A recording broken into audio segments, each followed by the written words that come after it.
Topic है जो हम लोग पढ़ रहे हैं वो है net factor income from abroad. Net factor income from abroad क्या होता है?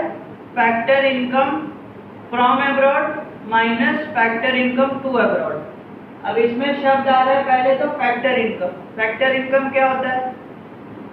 फैक्टर इनकम या फैक्टर पेमेंट हम उस पेमेंट को बोलते हैं जो कि हम फैक्टर सर्विसेज या फैक्टर्स ऑफ प्रोडक्शन के बदले में जो देते हैं। फैक्टर्स ऑफ प्रोडक्शन क्या क्या होते हैं हमारे? लैंड, लेबर, कैपिटल और एंटरप्रेन्योर। इनके बदले में दिए जाने वाले पेमेंट को हम लोग क्या बोलते हैं? फैक्टर पेमेंट या फैक्टर सर्विसेज हम लोग इसको बोलते हैं। ठीक है, इसमें कोई दिक्कत है?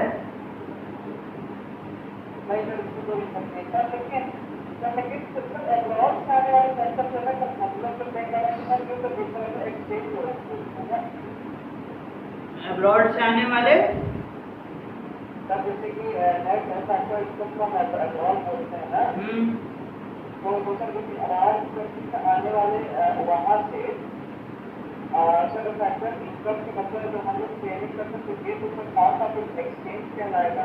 नहीं, एक्सचेंज नहीं हुआ ना। वो तुम्हारी नजर में तुमको ऐसा लग रहा है कि एक्सचेंज हुआ, लेकिन एक्सचेंज नहीं हुआ ना। यहाँ से जो फैक्टर इनकम रिसीव हुआ है वो ए, बी और सी को हुआ है, और जो पेमेंट हमने किया है वो एक्स, वाई और जेड को किया है। ए, बी और सी इंडिया के लोग थे जिन्होंने सर्विसेज अपनी बाहर जाके दी या बाहर के लोगों को अपनी सर्विसेज दी और बाहर के लोगों ने उनको फैक्टर पेमेंट किया। ये इंडियन थे। और एक्स, वाई, जेड थे जिनसे हमने फैक्टर सर्विसेज ली थी और हमने उनको फैक्टर पेमेंट किया। तो ये एक्सचेंज कैसे हुआ? एक्सचेंज तो तब होता है जब हम ए, बी, सी से ही लेते और ए, बी, सी को ही देते, तभी होता है ना। वो देखने में लग रहा है क्योंकि जो उसका नाम है वो नाम सेम है, लेकिन हो सकता है हमने डिफरेंट सर्विस भी ली हो।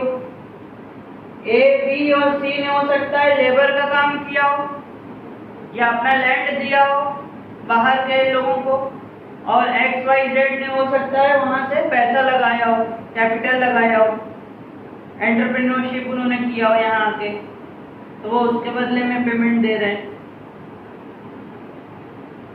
तो डिपेंड करता है कि किसने क्या दिया है। जरूरी नहीं कि सेम फैक्टर सर्विसेज हो या सेम आदमी ने दिया हो। वो देखने में ऐसा लगता है क्योंकि नाम उसका सेम है ना, लेकिन ऐसा होता नहीं है, और वो बहुत बड़े लेवल पे होता है। एक तो यहाँ तो हमने 3 एग्जाम्पल में लिए हैं, ऐसे बहुत ज़्यादा बड़े लेवल पे होते हैं। बहुत सारे लोग होते हैं, बहुत सारे लोग होते हैं जो कि अब्रॉड जाके काम करते हैं, अपनी सर्विसेज देते हैं या अपने जो फैक्टर्स ऑफ प्रोडक्शन है प्रोवाइड करते हैं, और बहुत से लोग हैं जो अब्रॉड के जो यहाँ पे अपने फैक्टर्स ऑफ प्रोडक्शन प्रोवाइड कराते हैं। तो यहाँ पे बात है कि फैक्टर इनकम यानी कि फैक्टर इनकम यानी फैक्टर्स ऑफ प्रोडक्शन के बदले में दिए जाने वाले पेमेंट को हम लोग कहते हैं फैक्टर इनकम या फैक्टर पेमेंट। फैक्टर पेमेंट होता है जो उसको पे कर रहा है उसके लिए वो फैक्टर पेमेंट है, और जिसको वही पेमेंट मिल रहा है उसके लिए वो फैक्टर इनकम है। तो फैक्टर इनकम यानी कि फैक्टर ऑफ प्रोडक्शन के बदले में दी जाने वाली। बदले में दी जाने वाली का मतलब तुरंत ही क्या होगा? ये कैसी है? ये एक टू वे है, ये टू साइडेड है। जो हम लोग ने पीछे पढ़ा था ये बाइलेटरल पेमेंट है, मतलब 2 साइड वाली है। तो इस चीज का ध्यान रखेंगे कि NFIA में हमेशा हम लोग बाइलेटरल ट्रांजैक्शंस को ही लेते हैं।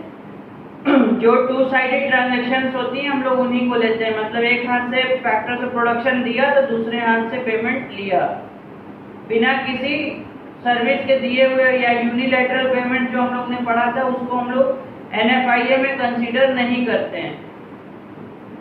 जैसे कि अभी फॉर एग्जांपल पैंडेमिक चल रहा है, और अगर suppose World Health Organization India को कोई पेमेंट दे देती है उससे लड़ने के लिए, या किसी ने कोई डोनेट कर दिया पेमेंट, तो उस पेमेंट के बदले में उसने हमसे कुछ लिया नहीं। अगर उसने ऐसा डोनेशन दिया है तो उसने बदले में कोई फैक्टर सर्विसेज हमसे ली नहीं है, तो वो पेमेंट इसमें काउंट नहीं होगा, जबकि आया वो पैसा बाहर से ही है, अब्रॉड से ही है।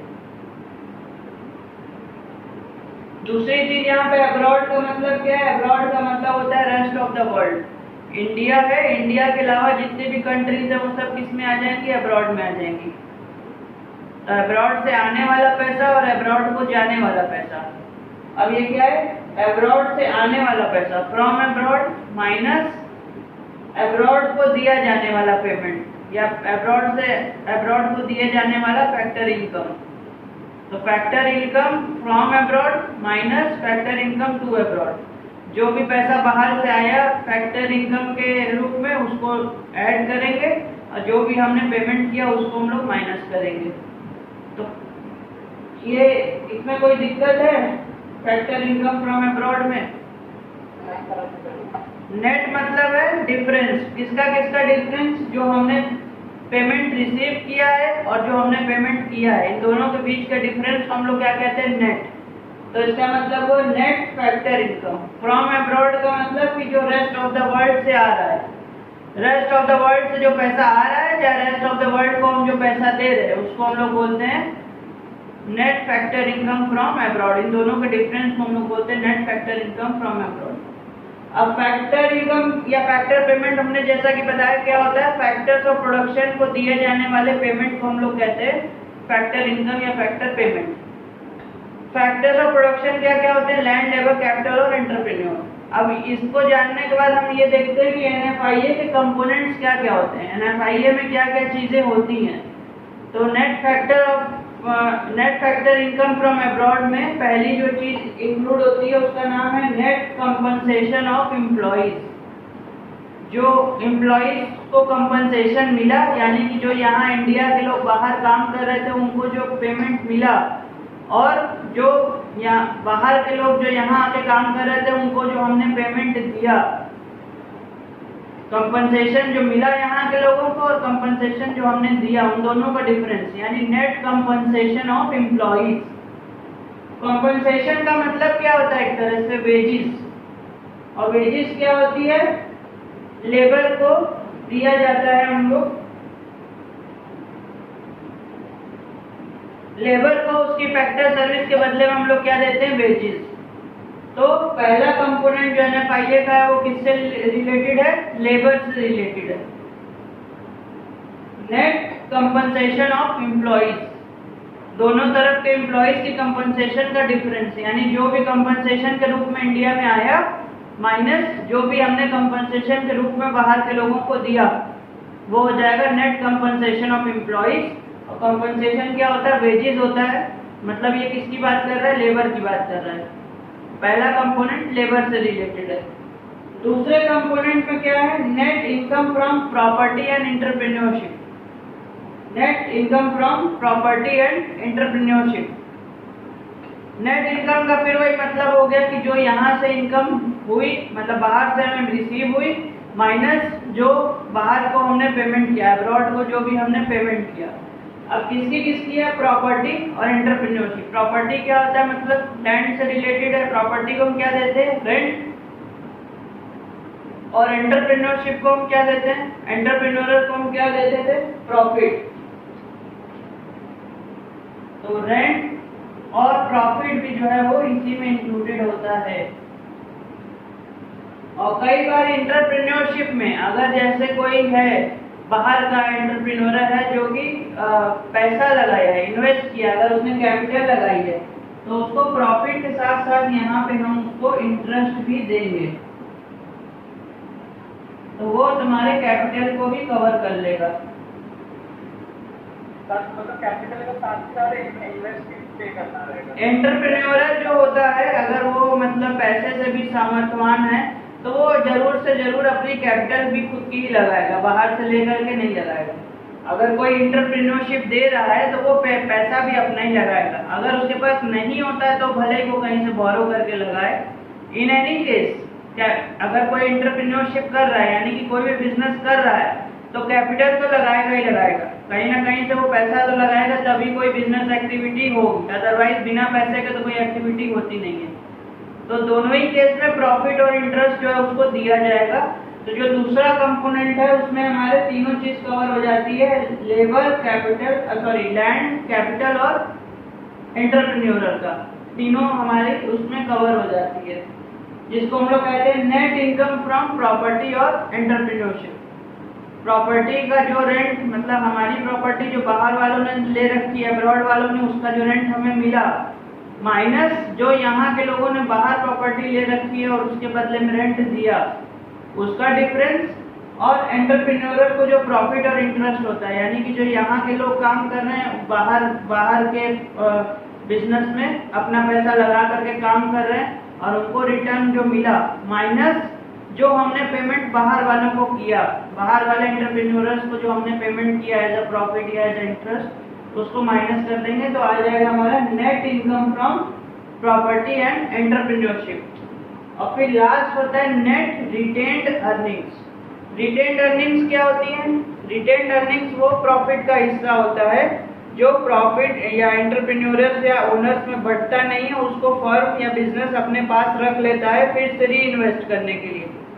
तो रिटेन्ड अर्निंग जो होती है वो क्या होती है? पार्ट ऑफ प्रॉफिट ही होती है। प्रॉफिट का वो हिस्सा जो बिजनेस अपने पास रख लेता है खुद के पास फिर से री इन्वेस्ट करने के लिए, उसको हम लोग बोलते हैं रिटेन्ड अर्निंग। और अगेन नेट रिटेन्ड अर्निंग का मतलब फिर से वही है कि जो रिटेन्ड अर्निंग का पार्ट जो इंडिया में रिसीव हुआ माइनस जो भी रिटेन्ड अर्निंग का पार्ट बाहर के लोगों ने रख लिया अपने पास, अब्रॉड से जो भी डिफरेंस है इंडिया का उसको माइनस करेंगे तो नेट हमें रिटेन्ड अर्निंग्स मिल जाएगा। इन तीनों कंपोनेंट्स को आपस में जोड़ देंगे। अब यहाँ से हम ये चीजें हटा दे रहे हैं कि ये क्या है, क्योंकि ये आपके अंडरस्टैंडिंग के लिए खाली, इसको यहाँ पे लिखना नहीं है, ये हमने आपको खाली बस क्लियर करने के लिए बताया था कि ये क्या होता है। तो क्वेश्चन अगर आता है या आपसे पूछता है कि what are the components of NFIA, तो आप सिर्फ बोलोगे कि net compensation of employees, net income from property and entrepreneurship and net retained earnings. अगर इन तीनों को हम जोड़ देंगे आपस में तो हमको क्या मिल जाएगा? Net factor income from abroad. इसको बोलते हैं एनएफआईए। इसमें कोई दिक्कत नहीं? ठीक, तो ये एनएफआईए बहुत इंपॉर्टेंट है। दूसरी एक बात जो एनएफआईए के लिए बहुत जरूरी है याद रखना हमको, क्योंकि आगे के चैप्टर में काम आएगा, NFIA can also be negative. NFIA जो है वो नेगेटिव भी हो सकता है। कैसे नेगेटिव हो सकता है?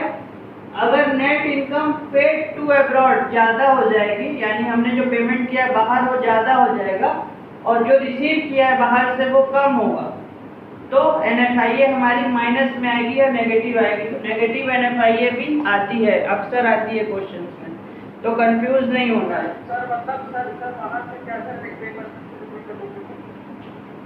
अगर हमारा जो नेट फैक्टर इनकम जो हमने पे किया है बाहर, नेट फैक्टर इनकम जो हमने पे किया है बाहर वो ज्यादा होगा।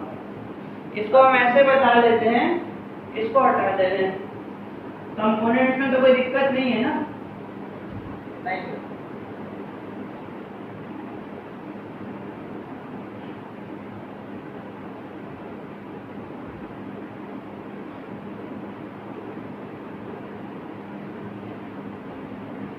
Factor income received from abroad, इसका नाम क्या है? Factor income received from abroad. इसको बोल सकते हैं FIRA और इसको बोल सकते हैं factor income paid to abroad, IFPA। IFRA और IFPA, इन दोनों का जो डिफरेंस होता है ये होता है NFIA। Net factor income from abroad होती है हमारी factor income received from abroad minus factor income paid to abroad. तो अगर अब हमारा अब जो बात है वो ध्यान से सुनो, इसमें दिक्कत क्या है?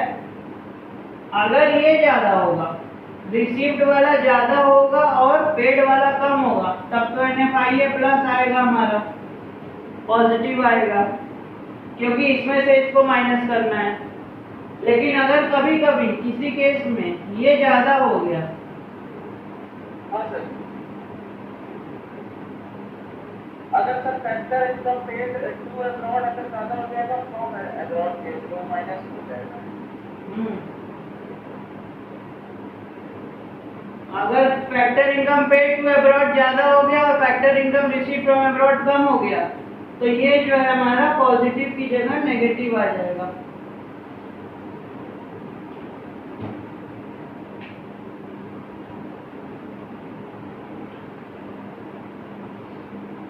अगर ये ज्यादा हुआ तो नेगेटिव NFI आएगा, अगर ये बड़ा हुआ तो हमारा NFI है पॉजिटिव आएगा। तो कहने का मतलब था कि ये भी आता है कभी कभी, इसलिए इसको कंफ्यूज नहीं होना है, इसको गलत नहीं मानना है। आगे के चैप्टर्स में इसका बहुत इंपॉर्टेंट रोल है। तो NFIA कैन ऑल्सो भी नेगेटिव, हमको इस चीज का ध्यान रखना है, बस बताने का मकसद इतना ही था। कभी कभी ये ज्यादा हो सकता है, ये कम हो सकता है, और कभी ये ज्यादा हो सकता है, ये कम हो सकता है। फ्रॉम रिसीव्ड फ्रॉम अब्रॉड ज्यादा है, पेड टू अब्रॉड कम है, तो NFIA पॉजिटिव होगा।